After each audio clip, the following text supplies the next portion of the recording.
Кап 11 дарегинде жайгашкан көп кабаттуу үйдүн 8 этажында өрттүн чыгышы көрүлүп атат. 8 кабаттан жалын чыгып атат.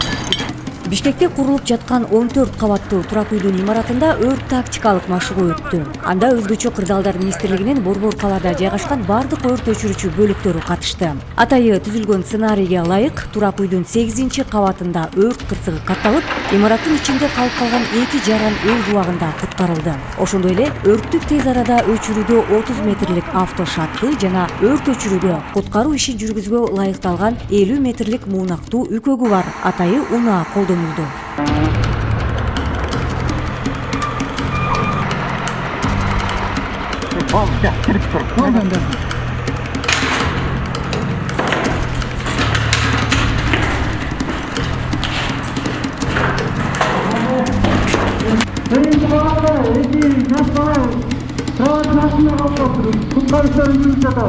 Биз азыр Бишкек шаарында жайгашкан көп кабаттуу турак үйлөрдүн биринде турабыз. Бул жерде өзүңүздөр көрүп тургандай өзгөчө кырдаалдар министрлигинин өрт өчүрүүчүлөрү тарабынан атайы машыгуу жүргүзүлүп жатат. Бул көп мунактуу унаа өрт кырсыгы учурунда адам өмүрүн сактап калууга жана өрттү өчүрүүгө эң бир керектүү унаалардын бири болуп эсептелет.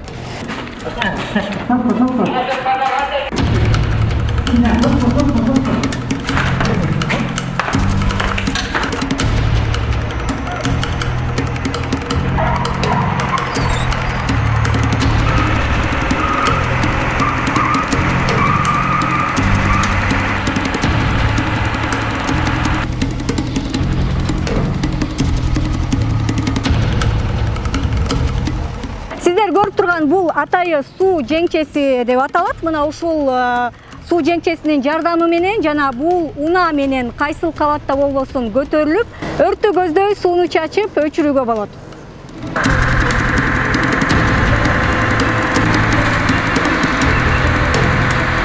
Маалым болгондой, республика боюнча өрт кырсыгынын 70% турак жайларда адамдык факторлордон улам келип чыгат. Ошол эле бузулган электр буюмдарын колдонуу, аларды күйгүзгөн абалда калтыруу, электр энергиясын өткөрүүчү зымдардын эскилиги, балдарды кароосуз калтыруу жана башка. Мына ушундай жөнөкөй өрт коопсуздук эрежелерин сактабагандыктан ири чыгымга алып келген материалдык чыгымдардан да эң өкүнүчтүүсү адам өмүрүн алып тынган учурлар аз эмес.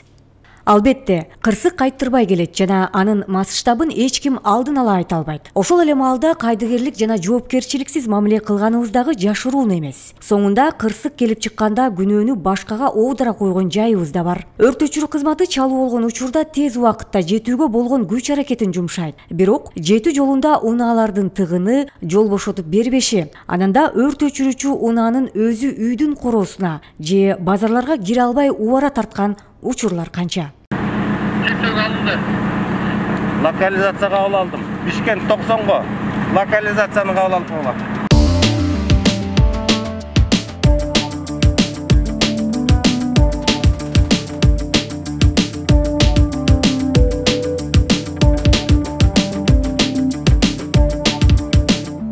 Бул жаңы курулуп жаткан имараттарга биринчи долбоор түзүлөт. Ошо долбоор түзүлүп жатканда атайын өрт коопсуздугун сактоо боюнча сунуштар берилет да.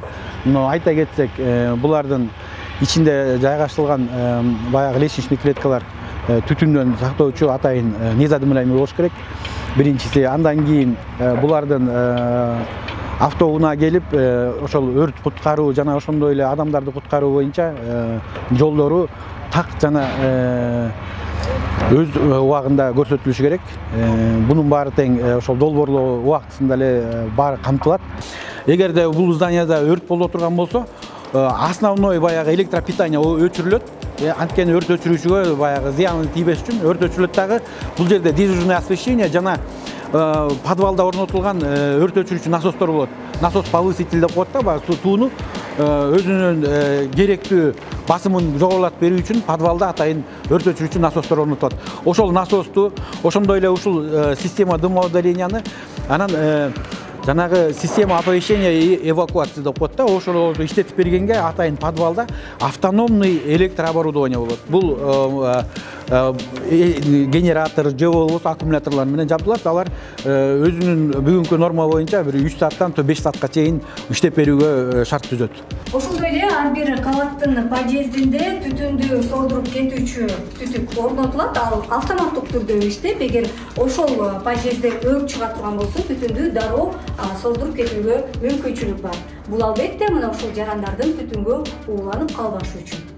Проектте көрсөтүлгөндөй мынакей ар бир этажда 15 метрден ашкандан кийин ар бир квартирада ушундай пожарный люктар болот. Бул жанагы айткандай балкондон балконго адамдар өздөрү эгер коридордон чыга албай калып түтүн болуп калса, ушу балкондон балконго түшүп, ылый жерге түшкөнгө шарт түзүп берет.